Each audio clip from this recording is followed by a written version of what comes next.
Hi everybody, I'm Quinn Bradlee. I'm the founder and CEO of Friends of Quinn, and today my guest is Senator Michael Bennet of the United States from Colorado, who has dyslexia. Senator, thank you so much for being here with me. Thank you for having me. I appreciate it. To start, why don't you tell us a little bit about yourself and what it is exactly you do today? Well, I've had a long sort of checkered career. You can't really call it a career, I guess, of different responsibilities in the private sector and the public sector. Had the chance after working in the private sector to be the superintendent of the Denver Public Schools for almost 5 years, and then have ended up here in the United States Senate, where I'm glad that I've had a sort of diverse set of experiences that I can bring to bear on the work that we do here. Now, how did you choose to run the schools, and how did your life lead up to that? So I had a number of different jobs, including working on the restructuring of companies that were well-run companies but had too much debt on their balance sheet. Sometimes they're called distressed companies, and I worked on their reorganization. And then a friend of mine got elected mayor of Denver, and I was his chief of staff and worked to help, again, do a restructuring of some things to get our operating budget working. And then some people came and said, we think you ought to be the superintendent of the Denver Public Schools. And I didn't really know much about K-12 education, but the more I learned about it, the more I realized that we have tremendous challenges in this country when it comes to educating our kids, especially our kids living in poverty and kids with learning differences or disabilities. And that's the best job I will ever have. I loved it. How old were you when you or your parents noticed the first signs of your dyslexia? I was in the second grade, and I think it actually was a teacher who first noticed it. I don't remember much about it, but I do remember my parents sitting me down and saying that I was going to do the second grade over again, and how disappointed I felt about that. But it turned out to be one of the greatest things that ever happened to me, because that next year I worked after school and in a lab at the school to try to figure out how to compensate for my dyslexia.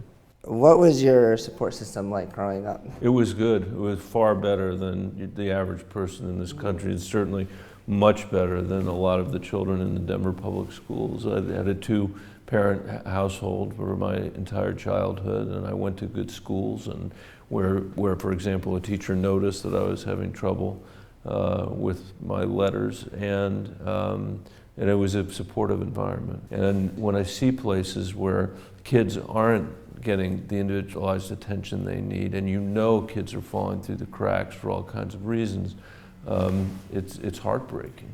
How did dyslexia affect you in school?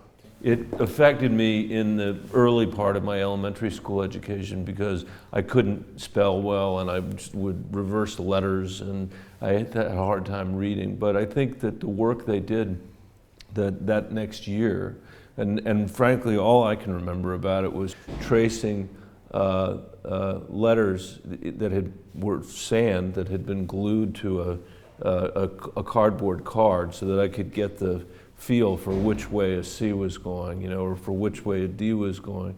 That's all I really remember about it. But that intervention resulted in a lifetime of being able to read and being able to think creatively about things, and being able to do a lot of different kinds of jobs.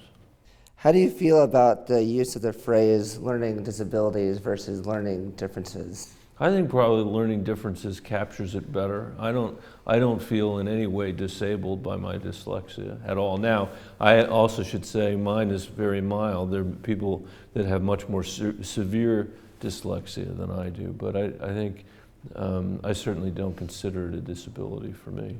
I've always felt that a student who's majoring in education should be at least required to take one class, and teaching kids with special needs or who learn differently. And I was just curious what your thoughts about that were. I really believe the key to great teaching is and this is so much easier to say than it is to actually do, but the key to it is the ability to be able to differentiate your instruction to meet the individual needs of the kids in your classroom. And every kid is different. Every kid learns differently. And We don't do enough of that kind of differentiation in our whole room instruction in classrooms across the country. So it's very important that teachers learn how to meet the needs of kids that have learning differences like dyslexia or other kinds of differences that make it challenging sometimes for kids to be able to learn.